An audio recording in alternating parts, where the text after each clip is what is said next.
I'll tell you what my first impressions were. Quite charming. Half-timbered houses, window boxes with petunias and bright geraniums blooming on every sill.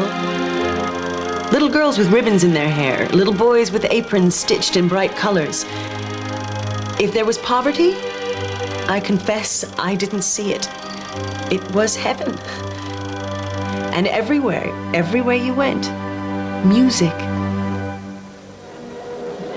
Nora Wall, an American, lived in Hitler's Germany from 1934 to 1938. For most Germans, these were good years, a time of growing prosperity.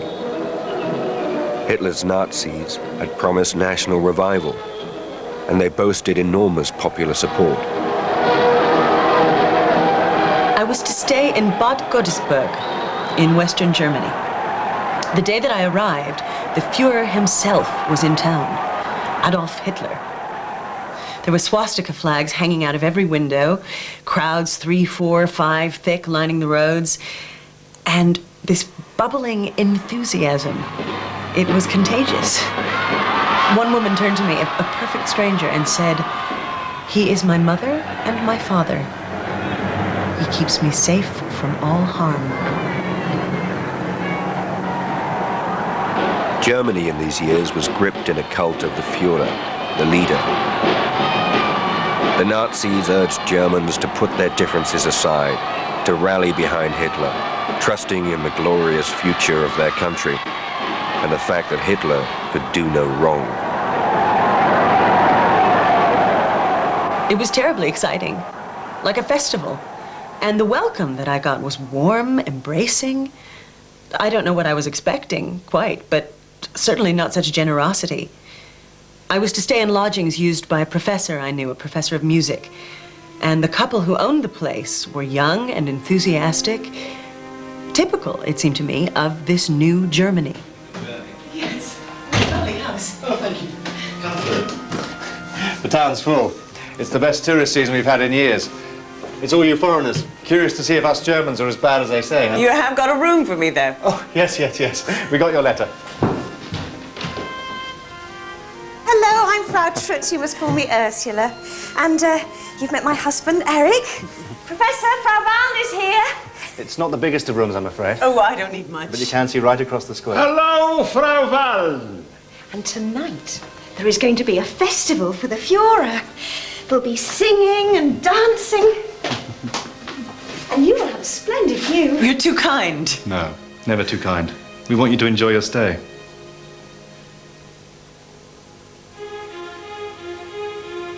Nora's description of life in Germany, published in 1939, is full of everyday accounts of love for the Führer. She found people endlessly keen to explain how grateful they felt. It's like Germany is a ship that was broken on the rocks. And by gift of God in Hitler, we have a leader who can repair and steer that ship. Eric? Do you worship him? Worship is too much. Well, some people do.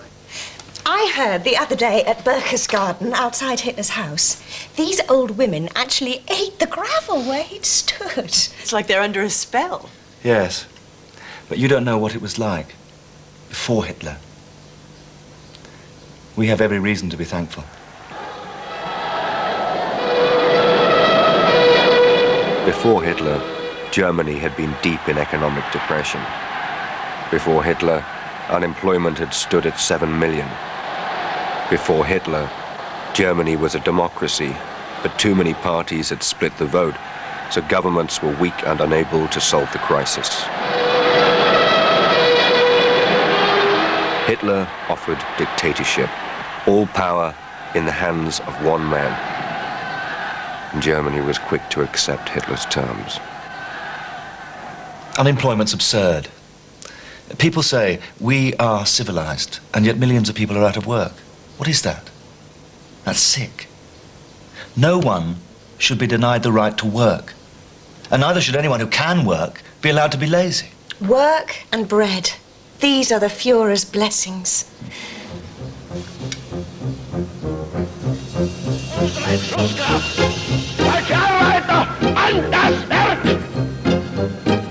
Putting Germany back to work was Hitler's first and most pressing problem.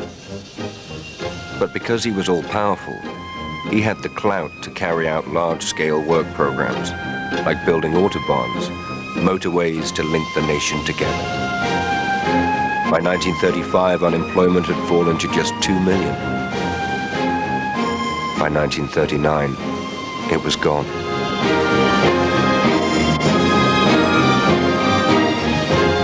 My landlord, Eric, worked for the German Labor Front.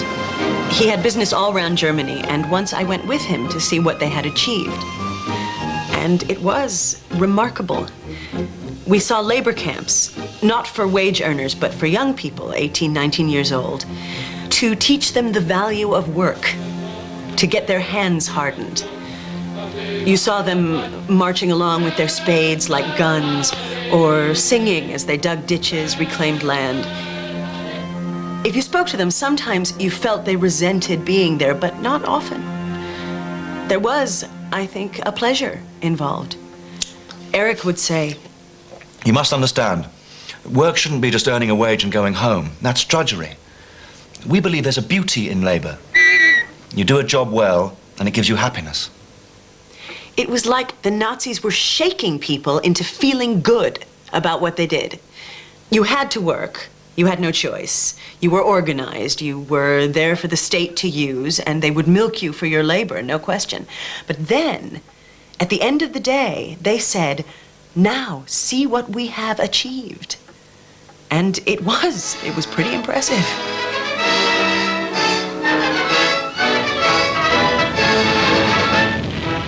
The work program was vast and triumphal. Hitler had promised a Germany reborn. He said he was building for a state to last for 1,000 years. He'd rebuild Berlin on a magnificent scale. There'd be an assembly hall in every city, a swimming bath in every village, a house and garden and car for every worker. Much of this was pure fantasy, but enough was achieved to pump German pride.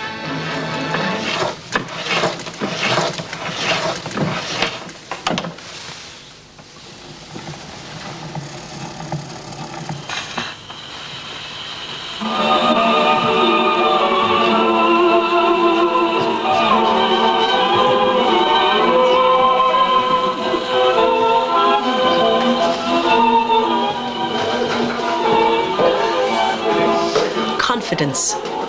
That's what it was. Everywhere. And a great sense of Germanness. National costumes, parades, music. And even if you found it all a bit funny, there was so much good. You could leave your door unlocked. You could leave your washing on the line without it being stolen. No one dropped litter. Young people offered you their seats on the trams. And yet,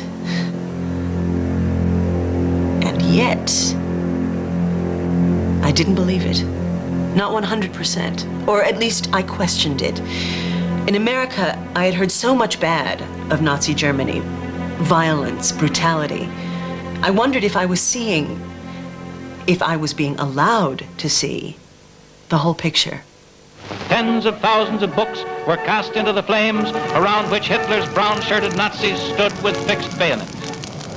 Newsreels like this fueled the image many foreigners held of the Nazis' rise to power. No such act of barbaric vandalism had been recorded in modern history. As the leaping flames of the Nazi bonfires illumined the night, the crowd about danced and hurrahed in an ecstasy of mad emotion, while stories of wanton beatings and bullyings in the darkened streets added to the terror. Such pictures were seen around the world. Hardly surprising Nora was suspicious. It's all you foreigners. Curious to see if we Germans are as bad as they say, huh?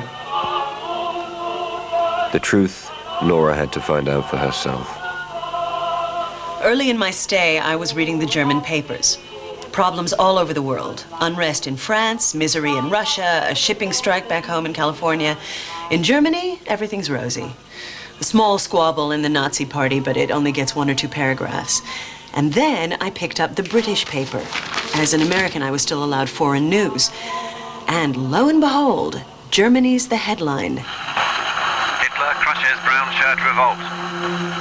No pity for Hitler's friends. Shot, he says, for treason. Hitler's chief of staff executed. It was the night of the long knives, June 30th, 1934. Hitler had butchered 400 top brown shirts, the very men who helped him grab power in the first place. Just a mockery of lawful government, and the German papers so carefully censored. I was so shocked. I wanted to speak to someone, so I launched into this spiel at Professor Moritz, the musician who kept the lodgings upstairs. And his reaction, I will never forget. This extraordinary phrase he came out with. Still, sprich durch die Blume. Shh! Speak through a flower. I didn't know what he meant. And then it dawned on me. Speak through a flower. Say only good things. Don't criticize. If you must talk of the Führer, then it must be because you wish to praise him. Or else do not speak at all. He blocked up the keyhole with putty. He stuffed a pillow along the base of the door. He pulled out the cables of the telephone. These days in Germany, you cannot be too careful. And I think it was only then that I realized how terrified some people were. Let me tell you a story. Maybe you'll learn more what it feels like to live in this Germany now. Another week I go to a shop, say to the shopkeeper, how's business? Just small talk. Stupid thing to say. His wife goes, business? It's bad. It's non-existent. We don't notice, but another customer's come in. Yesterday I go back to the shop, say to the shopkeeper, how's your wife? He says, they've taken her away for re-education. Somebody heard her grumbling. She said business was bad, so they turned her in.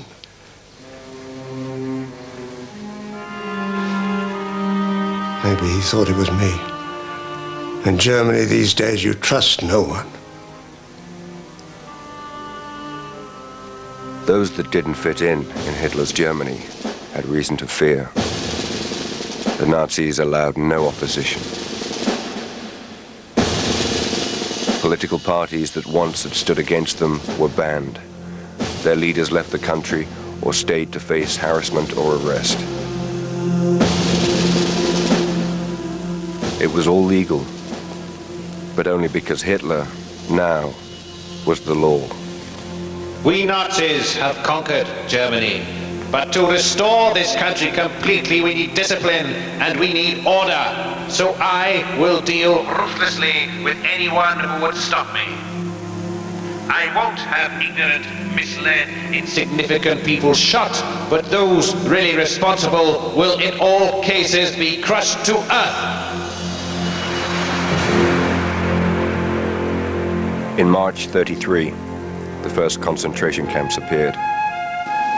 Brutal prisons run by Heinrich Himmler's black-shirted SS. Here, German citizens were sent for any act of political opposition. Maybe just writing an anti-Nazi slogan on a wall, or keeping a banned book, or telling a joke at the expense of some party official. The secret police, the notorious Gestapo, carried out the arrests. And working hand in hand with them, the tens of thousands of ordinary Germans committed, or just spiteful enough to tell on their neighbors. You don't dare say anything out loud against the Nazis. Say in a streetcar, you don't give your opinion to anyone you don't know. You never do anything that's forbidden. If people say Heil Hitler, you say Heil Hitler. I knew of people who turned in their neighbors. I knew of people who turned in their neighbors convinced they were doing the right thing. It's a system. Everyone's stuck in the Nazi web. It's quite devilish because no one trusts one another. In 1941, in the war, I was in hospital. In the bed beside me, there was a mother with a newborn baby. And foolishly she said, "More cannon fodder." She never even made it home. They arrested her in the hospital. From Professor Moritz, Nora learned the darker side of recent German history. How German Jews were being victimized. How trade unions had been banned. How, despite the boom in the economy, with no one to argue their case, workers' take-home pay had fallen. How the professions were being stripped of non-Nazis, civil servants, doctors, teachers, judges, losing their jobs unless they towed the Nazi line. Many refused. One such was Professor Moritz himself. Oh, I thought you knew. He's not allowed to give lectures anymore. He has a few private students, that's all. He never told me. Yes, well. And day by day, his private students desert him. Well, he should have retired long ago. And he's got money. He can still pay the rent. But he was one of the best. Why would they sack him? It isn't usual to question acts of government here. It's close to treason. But didn't anyone protest? His friends at the university? They organized a petition. They took it to the ministry, where they were told that presenting a petition was a serious act. At which point all but 2 had the sense to leave. And the 2 that stayed? They were beaten senseless. One was a fine organist at one of our biggest churches. I've heard that his hands are ruined. So much for my cheerful, festive Germany. It made me so angry. I remember standing there on the stairwell, my hand clutching the banister, and I just wanted to scream at her. Stop it! Stop it!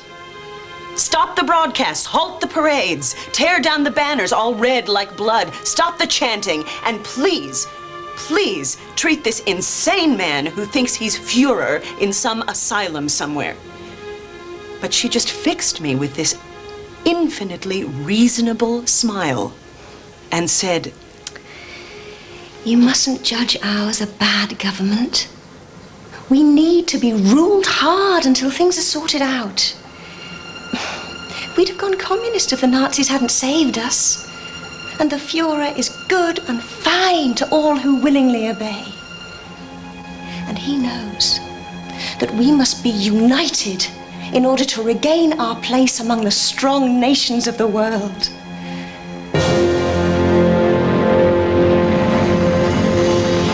To regain our place among the strong nations of the world.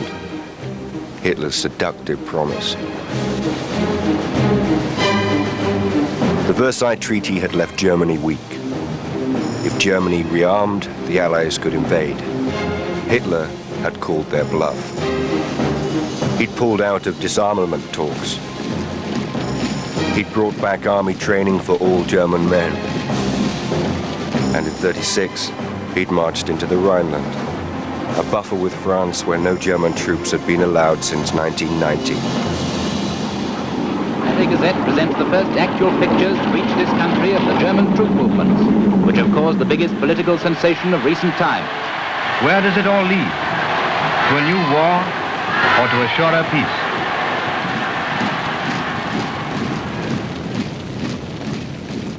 Hitler talked of peace often. It wasn't a contradiction. He said he was arming Germany not for war, but defense. Like the hedgehog, Germany would be secure but threaten no one. Many European leaders found this reasonable. Ambassadors were sent to shake Hitler's hand. Meanwhile, Germany stockpiled arms, built submarine bases, and trained bombers in secret in Russia and Spain. He wants war. Why can't they see that? He thinks 1918 is unfinished business. So childish. It would be laughable if it weren't so tragic. And are there many who think like you? No. I think most would cheer him all the way. But I'll tell you something. Each time he takes a gamble, announcing national service, marching into the Rhineland, beforehand, each time there were arrests. pacifists and so on, taken to the camps. Everyone knows someone who knows someone who's disappeared. Just a little terror. But would they do this if they truly believed we all supported them?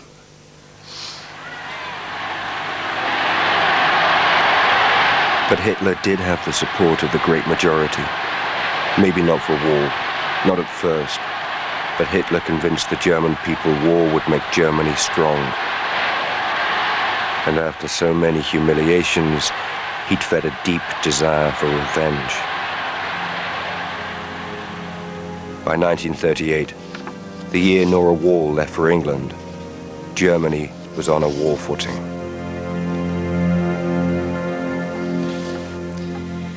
They say that their army is the most powerful ever seen. I don't think they're bragging. When Germans do something, they do it well. They have 1 million men trained to fight, more in reserve, and every resource in Germany at their disposal.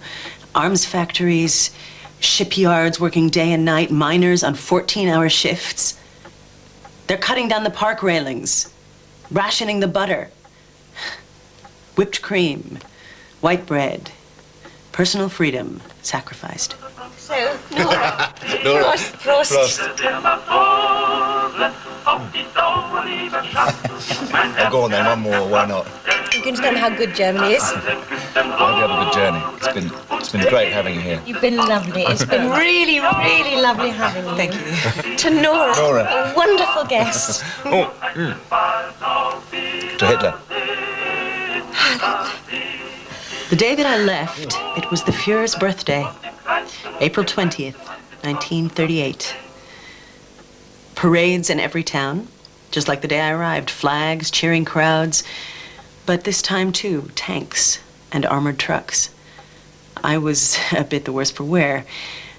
The night before, they had sent me off, Eric and Ursula, toasting me, toasting Germany, toasting Hitler.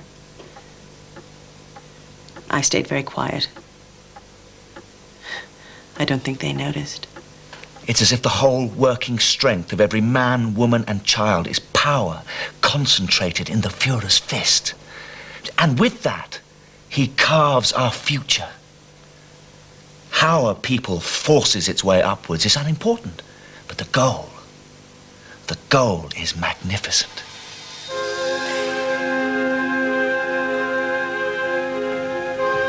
And you know, I don't think it was the drink that made their faces glow with such radiance.